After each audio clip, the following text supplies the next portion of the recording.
ಚಾಮರಾಜನಗರದಲ್ಲಿ ನಾಯಕ ಸಮುದಾಯದಿಂದ ಬೃಹತ್ ಪ್ರತಿಭಟನೆ. ಮಾರಿಗುಡಿ ಮುಂಭಾಗದಿಂದ ಜಿಲ್ಲಾಧಿಕಾರಿಗಳ ಕಚೇರಿವರೆಗೆ ಬೃಹತ್ ಮೆರವಣಿಗೆ. ನಗರದಲ್ಲಿ ನಾಯಕ ಸಮುದಾಯದ ಶಕ್ತಿ ಪ್ರದರ್ಶನ. ನಿರಪರಾಧಿಯ ಮೇಲೆ ಹಲ್ಲೆ ಮಾಡಿರುವ ಪೊಲೀಸ್ ಅಧಿಕಾರಿಗಳ ಅಮಾನತಿಗೆ ಆಗ್ರಹ. ಮೊಳಗಿದ ವಾಲ್ಮೀಕಿ ಜೈ ಭೀಮ ಘೋಷಣೆ. ಅಂಬೇಡ್ಕರ್ ಅವರ ಪುತ್ಥಳಿಗೆ ಮಾಲಾರ್ಪಣೆ. ಚಾಮರಾಜನಗರ ತಾಲೂಕಿನ ಜ್ಯೋತಿ ಗೌಡನಪುರ ಗ್ರಾಮದಲ್ಲಿ ನಡೆದ ಡಾಕ್ಟರ್ ಬಿಆರ್ ಅಂಬೇಡ್ಕರ್ ಅವರ ಫ್ಲೆಕ್ಸ್ ಹರಿದ ಹಾಗೂ ಬುದ್ಧರ ಪ್ರತಿಮೆಯನ್ನ ಧ್ವಂಸಗೊಳಿಸಿರುವ ನೈಜ ಅಪರಾಧಿಗಳನ್ನ ಬಂಧಿಸಿ ನಿರಪರಾಧಿಗಳನ್ನ ಬಿಡುಗಡೆಗೊಳಿಸಬೇಕು. ನಿರಪರಾಧಿ ಮೇಲೆ ಹಲ್ಲೆ ಮಾಡಿರುವ ಪೊಲೀಸ್ ಅಧಿಕಾರಿಗಳನ್ನ ಅಮಾನತು ಪಡಿಸಬೇಕು ಎಂದು ಒತ್ತಾಯಿಸಿ ಜಿಲ್ಲಾ ನಾಯಕ ಜನಾಂಗದ ಹೋರಾಟ ಸಮಿತಿ ವತಿಯಿಂದ ಬೃಹತ್ ಪ್ರತಿಭಟನೆ ನಡೆಯಿತು. ನಗರದ ಮಾರಿಗುಡಿ ಮುಂಭಾಗದಲ್ಲಿ ಕೇಂದ್ರ ಪರಿಹಾರ ಸಮಿತಿ ಮಾಜಿ ಅಧ್ಯಕ್ಷ ಎಂ ರಾಮಚಂದ್ರ, ಮುಖಂಡರಾದ ಕೆಲ್ಲಂಬಳ್ಳಿ ಸೋಮನಾಯಕ, ಶ್ರೀನಿವಾಸ ನಾಯ್ಕ ಅವರ ನೇತೃತ್ವದಲ್ಲಿ ಸಮಾವೇಶಗೊಂಡ ಪ್ರತಿಭಟನಾ ನಿರತರು ಅಲ್ಲಿಂದ ಮೆರವಣಿಗೆ ಹೊರಟು ಭುವನೇಶ್ವರಿ ವೃತ್ತದಲ್ಲಿ ಕೆಲ ಹೊತ್ತು ರಸ್ತೆ ತಡೆ ನಡೆಸಿ ಪೊಲೀಸ್ ದೌರ್ಜನ್ಯ ವಿರುದ್ಧ ಆಕ್ರೋಶವನ್ನ ವ್ಯಕ್ತಪಡಿಸಿದ್ದಾರೆ. ನಂತರ ರಾಜ್ಯ ಜೋಡು ರಸ್ತೆ ಮೂಲಕ ಜಿಲ್ಲಾಡಳಿತ ಭವನಕ್ಕೆ ತೆರಳಿ ಧರಣಿ ಆರಂಭಿಸಿದ್ರು. ಕೇಂದ್ರ ಪರಿಹಾರ ಸಮಿತಿ ಮಾಜಿ ಅಧ್ಯಕ್ಷ ಎಂ ರಾಮಚಂದ್ರ, ಮುಖಂಡರಾದ ಕೆಲ್ಲಂಬಳ್ಳಿ ಸೋಮನಾಯಕ, ಶ್ರೀನಿವಾಸ ನಾಯ್ಕ, ಜಿಲ್ಲಾ ಗ್ಯಾರಂಟಿ ಯೋಜನೆಗಳ ಪ್ರಾಧಿಕಾರ ಸಮಿತಿಯ ಅಧ್ಯಕ್ಷ ಎಚ್ ವಿ ಚಂದ್ರು, ಯಳಂದೂರು ಉಮಾಶಂಕರ, ಜಯಸುಂದರ್ ಮಾತನಾಡಿದ್ದಾರೆ. ಪ್ರತಿಭಟನೆಯಲ್ಲಿ ನಗರಸಭಾ ಅಧ್ಯಕ್ಷ ಸುರೇಶ್, ಮಾಜಿ ಅಧ್ಯಕ್ಷ ಸುರೇಶ್ ನಾಯ್ಕ, ಬಿಜೆಪಿ ಜಿಲ್ಲಾ ಅಧ್ಯಕ್ಷ ಆರ್ ಸುಂದರ್, ಜಿಲ್ಲಾ ಪಂಚಾಯಿತಿ ಮಾಜಿ ಸದಸ್ಯ ಸೋಮನಾಯಕ, ರಾಜು ನಾಯಕ, ಕಪಿನಿ ನಾಯಕ, ಕೃಷ್ಣ ನಾಯಕ, ಚಂಕುಮಣಿ, ಶಿವು, ವಿರಾಟ್, ಬುಲೆಟ್ ಚಂದ್ರು, ರಾಜೇಶ್, ನಾಗೇಂದ್ರ, ಚಂದ್ರಶೇಖರ್, ಸೋಮೇಶ, ರಾಮನಾಯಕ, ಚಾಸಿ ಸೋಮನಾಯಕ, ಅಜಯ್ ಗೌಸ್, ಶಿವರಾಜ್, ಶಿವರಾಮು, ವರದನಾಯಕ, ಮಹೇಂದ್ರ, ಗಣೇಶ, ಚಂದ್ರಶೇಖರ, ವೆಂಕಟೇಶ, ಸುರೇಶ್, ನಾಗ್, ರಾಮಚಂದ್ರ ನಾಯಕ, ಅಗರರಾಜು, ಶಕುಂತಲಾ, ಗೀತಾ, ಸಿದ್ದರಾಜು, ರೇಖಾ, ನಾರಾಯಣ್ ಹಾಗೂ ಜಿಲ್ಲೆಯ ಎಲ್ಲ ಗ್ರಾಮದ ನಾಯಕ ಜನಾಂಗದ ಯಜಮಾನರು, ಕುಲಸ್ಥರು ಭಾಗವಹಿಸಿದ್ರು. ಬ್ಯೂರೋ ರಿಪೋರ್ಟ್ ಹೊಮ್ಮ ನಂಜುಂಡ ನಾಯಕ, ಪ್ರಜಾಪವ ಟಿವಿ, ಚಾಮರಾಜನಗರ. ಇವತ್ತು ನಾವು ಜಿಲ್ಲಾದ್ಯಂತ ನಾಯಕ ಸಮಾಜದ ವತಿಯಿಂದ ಅಂಬೇಡ್ಕರ್ಗೆ ಏನು ಅಂಬೇಡ್ಕರ್ ಮತ್ತು ಬುದ್ಧ ಸನ್ಮಾನ್ಯ ಶ್ರೀ ಅಂಬೇಡ್ಕರ್ ಅವರಿಗೆ ಮತ್ತು ಬುದ್ಧರಿಗೆ ಏನು ಅವಮಾನ ಮಾಡಿದ್ದಾರೆ ಅಂತ ಅದು ದೃಷ್ಟಿ ಇಟ್ಟುಕೊಂಡು ವಿಚಾರಣೆ ನಡೀತಿತ್ತು. ಆ ವಿಚಾರಣೆಯಲ್ಲಿ ವ್ಯತ್ಯಾಸ ಇತ್ತು. ಆ ವ್ಯತ್ಯಾಸನ ಖಂಡಿಸೋಕ್ಕೆ ನಾವು ಇಡೀ ಸಮಾಜ ನಾವು ಅಂಬೇಡ್ಕರ ಪರ ಇದ್ದೇವೆ. ಅಂಬೇಡ್ಕರು ನಮ್ಮ ಪರ ಇದ್ದಾರೆ. ಅಂಬೇಡ್ಕರಿಂದ ನಮ್ಮ ಸಮಾಜಕ್ಕೆ ಒಳ್ಳೆಯದಾಗಿದೆ. ಅಂಬೇಡ್ಕರ್ಗೆ ಏನು ಗೌರವ ಕೊಡಬೇಕಂತ ನಾವು ಕೊಡ್ತೇವೆ ಅಂತ ಹೇಳ್ತೀವಿ. ಇವತ್ತು ಈ ಒಂದು ದೊಡ್ಡ ಚಳವಳಿನ ಮಾಡಿದ್ದೇವೆ. ಇನ್ನು ಮುಂದೆ ಎಂದೆಂದೂ ಸಹ ಈ ರಾಜ್ಯದಲ್ಲಿ ಹಾಗೂ ನಮ್ಮ ಜಿಲ್ಲೆಯಲ್ಲಿ, ಎಸ್ಪೆಷಲಿ ನಮ್ಮ ಜಿಲ್ಲೆಯಲ್ಲಿ ಯಾವುದೇ ಕಾರಣಕ್ಕೂ ಅಂಬೇಡ್ಕರದ ಭಾವಚಿತ್ರಕ್ಕಾಗಲಿ ಅಂಬೇಡ್ಕರ ವಿಗ್ರಹಕ್ಕಾಗಲಿ ಏನೂ ಯಾವ ಕಿಡಿಗೇಡಿಗಳಾಗಿರಲಿ, ಯಾವುದೇ ಸಮಾಜದವನಾಗಿರಲಿ ಅಂಥ ಇನ್ಸಿಡೆಂಟ್ಗಳನ್ನ ಮಾಡಬಾರ್ದು ಅಂತನ್ನ ವಿಚಾರನ ತರಕ್ಕೆ ಅಂತೇಳಿ ಈ ಸಭೆ ಮಾಡಿದ್ದೇವೆ. ಇನ್ನು ಮುಂದೆ ಆ ಥರ ಏನಾದ್ರು ಮಾಡೋದಾದರೆ ನಾವು ದೊಡ್ಡ ಮಟ್ಟದಲ್ಲಿ ಹೋರಾಟ ಮಾಡ್ತೇವೆ. ನಾವು ನಮಗೂ ಸಮಪಾಲಿದೆ ಅಂಬೇಡ್ಕರು, ನಮ್ಮ ಸಮಾಜಕ್ಕೂ ಸಮಪಾಲಿದೆ ಅಂಬೇಡ್ಕರು.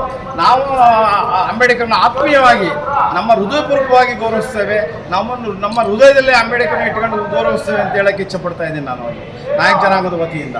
ಬಟ್ ಅಂಬೇಡ್ಕರು ಯಾವುದೇ ಒಬ್ಬ ಈ ಕಾಂಜಿ ಪಿಂಜಿ ಚಳವಳಿ ಮಾಡ್ಕೊಂಬಂದವನಲ್ಲ. ಅವರ ಸ್ಥಿತಿ, ಅವರ ಜೀವನಪುರಿ ಅಂತ ಏನೇನು ನೊಂದಿದ್ರು ಅದನ್ನು ಒಂದು ರೂಢಿ ಇಟ್ಕೊಂಡು ಈ ಸಮಾಜಗಳು ನನಗೆ ಎಷ್ಟು ಹಿಂಸೆ ಆಯ್ತಲ್ಲ ಈ ಸಮಾಜಗಳ ಗತಿ ಏನು ಅಂತ ಅನ್ನೋದನ್ನು ಇಟ್ಕೊಂಡು ಬಂದಂಥವ್ರನ್ನ ಈ ರಾಷ್ಟ್ರದ ಒಬ್ಬ ನಾಯಕರನ್ನ ಅವ್ರ ಬಗ್ಗೆ ಈ ಥರ ಕಳಂಕ ಥರ ಅಂತ ವಿಚಾರಗಳನ್ನ ಇವ್ರು ಮಾಡ್ತಾವ್ರಲ್ಲ, ಅಂಥ ತಿಳಿಗೇಡಿಗಳು ಯಾವುದೇ ಜಾತಿಯವರಾಗಿರಲಿ ಅವ್ರಿಗೆ ಗುಂಡಿಕ್ಬೇಕು ಅಂತಲೇ ನಮ್ಮ ಸಮಾಜದ ಒತ್ತಾಯ. ಅವರು ಇನ್ನು ಮುಂದೆ ಯಾವನೇ ಅಪರಾಧಿ ಸಿಕ್ಕಿದಾಗ ಅವ್ರಿಗೆ ಗುಂಡಿಕ್ಬೇಕು ಅನ್ನೋದೇ ನಮ್ಮ ಸಮಾಜದ ಒತ್ತಾಯ. ಇನ್ನು ಮುಂದೆ ನಾವು ಈ ಥರ ನಡೆಸ್ತೇವೆ ಅಂತಾದರೆ ನಮ್ಮನ್ನ ಯಾವುದೇ ಚಳವಳಿ ಮಾಡಿಲ್ಲ ನಾಯಕರುಗಳು ಕೈ ಕಟ್ಕೊಂಡು ಕೂತ್ಕೋದ್ರೆ ಕೈ ಕಟ್ಕೊಂಡು ಕೂತ್ಕೋತಾರೆ ಅಂತಾರೆ. ಇಲ್ಲ, ನಾವು ಯಾಕೆ ಕೈ ಕಟ್ಕೊಂಡು ಕೂತಿದ್ವು ಅಂತ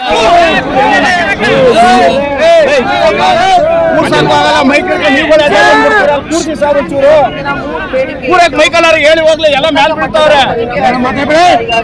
ಒಂದು ಬೇಡಿಕೆನ ಸಲ್ಲಿಸಿದ್ದೀರಿ. ನಮಗೆ ಕೂಡ ಗೊತ್ತೇ ಇದೆ ಈ ಒಂದು ನಿರ್ಧಾರ ತೆಗೆದುಕೊಳ್ಳುವಂಥದ್ದು ಜಿಲ್ಲಾಧಿಕಾರಿ ವ್ಯಾಪ್ತಿಯಲ್ಲಿ ಬರೋದಿಲ್ಲ. ತಾವು ಕೂಡ ಕೇಳಿರುವಂಥದ್ದು ಸರ್ಕಾರಕ್ಕೆ ನೀವು ಕಳಿಸ್ಕೊಡ್ಬೇಕು. ಇದನ್ನ ನಮ್ಮ ಏನೋ ಒಂದು ಡಿಮಾಂಡ್ ಇದೆ ಅದನ್ನ ನೀವು ಸಂವಿಧಾನಾತ್ಮಕವಾಗಿ ಪ್ರೊಟೆಸ್ಟ್ ಮಾಡಿ ಹ್ಯಾಂಡ್ ಓವರ್ ಮಾಡ್ತಾ ಇದ್ದೀರಿ. ನನ್ನ ಜವಾಬ್ದಾರಿ ಇದೆ. ಜಿಲ್ಲಾ ಉಸ್ತುವಾರಿ ಸಚಿವರ ಗಮನಕ್ಕೆ ಕೂಡ ಇವತ್ತಿನ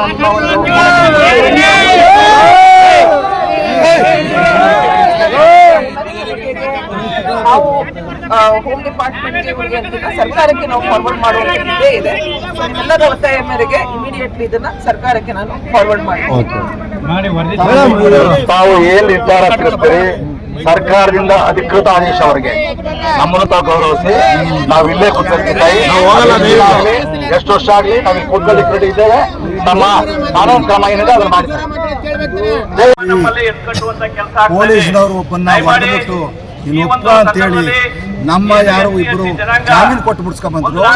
ಅವರಿಬ್ಬರ ಮೇಲೆ ಅವ್ರು ಯಾರೋ ಸಂಬಂಧಿಕರನ್ನ ಮೈಸೂರಲ್ಲಿ ಯಾವ ಪೊಲೀಸ್ ಅಧಿಕಾರಿಗಳು ಹೇಳ್ತಾನೆ ಅಂತೇಳಿ ಅವ್ರನ್ನ ಅರೆಸ್ಟ್ ಮಾಡ್ತೀವಿ ಅಂತ ಕೊಟ್ಟರಲ್ಲ, ಅಲ್ಲಿಂದ ನೀವು ನಿಷ್ಪಕ್ಷಪಾತವಾಗಿ ತನಿಖೆ ಮಾಡಿಲ್ಲ, ಯಾರಿಗೋ ನೀವು ಹೀಲ್ಡಾಗಿ ಮಾಡಿದ್ರಿ ಅಂತ ನಾವು ನಿದರ್ಶನ ಸಿಕ್ತು.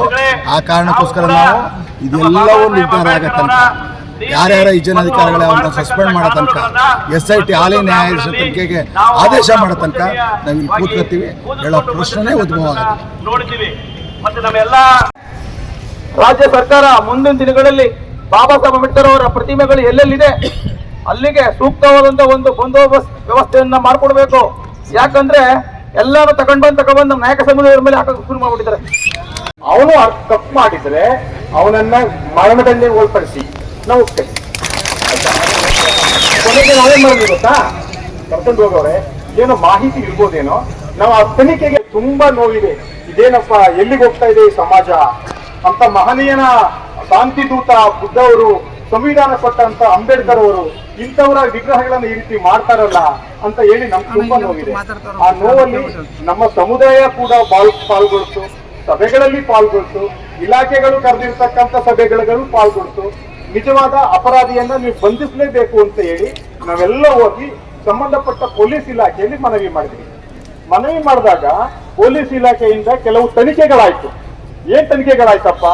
ಡಾಗ್ಸ್ಗಳ ನಾಯಿಗಳಿದಾವಲ್ಲ ಅದನ್ನ ಕರ್ಕೊಂಡು ಹೋಗಿ ಅದನ್ನ ಎಲ್ಗೆ ಹೋಗೋದು ಅಂತ ಹೇಳಿ ಅದನ್ನ ಒಂದು ಹಂತದಲ್ಲಿ ತನಿಖೆ ಮಾಡಿದ್ರು. ನಂತರ ಅದೇನಾಯ್ತು, ಇಲಾಖೆಯವರು ನಿಷ್ಪಕ್ಷಪಾತವಾಗಿ ತನಿಖೆ ಮಾಡ್ತಾ ಇದ್ರೆ ನಾವ್ಯಾರು ಮಾತಾಡೋದು ಬೇಡ ಅಂತೇಳಿ ಬಹಳ ಸಂಯಮದಿಂದ ಸರಿಣೆಯಿಂದ ಈ ಜನಾಂಗ ಇದ್ವಿ. ತದನಂತರ ಒಬ್ಬ ಅರ್ಧನಳ್ಳಿ ವ್ಯಕ್ತಿಯನ್ನು ಕರ್ಕೊಂಡು ಹೋಗ್ಬಿಟ್ಟು ಅವರ ತನಿಖೆಗೆ ಪೂರಕವಾಗಿ ತನಿಖೆಯನ್ನ ಮಾಡಿದ್ರೆ ನಮ್ ತಕರಾರಿರ್ಲಿಲ್ಲ. ಅದ ಏನ್ ಹೇಳಿಕೆ ಕೊಡ್ತಾನೆ ಅದನ್ನ ಮಾಡಿದ್ರೆ ನಮ್ ತಕರಾರಿರ್ಲಿಲ್ಲ. ಅವನಿಗೆ ಅಲ್ಲೇ ಮಾಡಿ ಅವನ ದೈಹಿಕವಾಗಿ ಅವನು ಎಷ್ಟು ಜರ್ಜರಿತನಾಗಲ್ಲ ಅಂದ್ರೆ ಅವರೆಲ್ಲ ಅಂಗಗಳಿಗೂ ಇಟ್ಟು ಬಿದ್ದು ಅವನು ನಾವು ಪೊಲೀಸ್ ಇಲಾಖೆ ಏನ್ ಹೇಳ್ತೀವಿ ಅದನ್ನೇ ನೀನು ಹೇಳ್ಬೇಕು ಅಂತೇಳಿ 4-5 ಜನ ಅಧಿಕಾರಿಗಳು ಮಾಡಿದಾರಲ್ಲ, ಆ 4-5 ಜನ ಅಧಿಕಾರಿ ಇಡೀ ಪೊಲೀಸ್ ವಿರುದ್ಧ ಅಲ್ಲ, ಜಿಲ್ಲಾ ಪೊಲೀಸ್ ಅಧಿಕಾರಿ ವರಿಷ್ಠಾಧಿಕಾರಿ ಕವಿತಾ ಅವರು, ಸರ್ಕಲ್ ಇನ್ಸ್ಪೆಕ್ಟರ್ ನವೀನ್ ಅವರು, ಆ ವ್ಯಕ್ತಿ ಮೇಲೆ ಹಲ್ಲೆ ಮಾಡೋರು ಸಾಗರ್, ಮತ್ತೆ ಮಹಾದೇವ್ ಅವರು, ಮತ್ತೆ ಶ್ರೀಕಾಂತ್ ಅವರು, ಆ 5 ಜನ ನಾಯಕ ಜನಾಂಗದ ಎಲ್ಲ ವ್ಯವಸ್ಥೆ ಹಾಳು ಮಾಡಲಿಕ್ಕೆ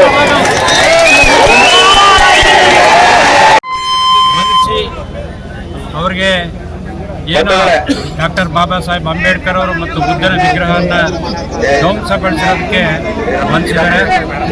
ನಿಜವಾಗ್ಲೂ ಕೂಡ ಅವರು ಅನೇಕ ವಿಚಾರಗಳನ್ನು ತಿಳಿಸಿದಾಗ ಅವರು ಮಂಜು ನಿರಾಗಿದೆ.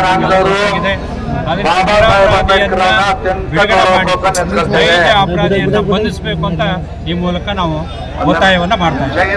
ಹಾಗೆ ಏನು ಈ ಅಮಾಯಕರನ್ನ ಬಂಧಿಸಿದರೆ ಪೊಲೀಸ್ ರಾಷ್ಟ್ರೀಯ ಕಾರ್ಯಗಳು ಮತ್ತು ಇಲಾಖೆಯ ಎಲ್ಲ ಅಧಿಕಾರಿಗಳನ್ನ ಸಸ್ಪೆಂಡ್ ಮಾಡಬೇಕು, ಆ ಮುಖಾಂತರ ನ್ಯಾಯ ದೊರಕಿಸ್ಕೊಡ್ಬೇಕು ಅನ್ನೋದು ನಾಯಕ ಸಮಾಜದ ಒತ್ತಾಯ.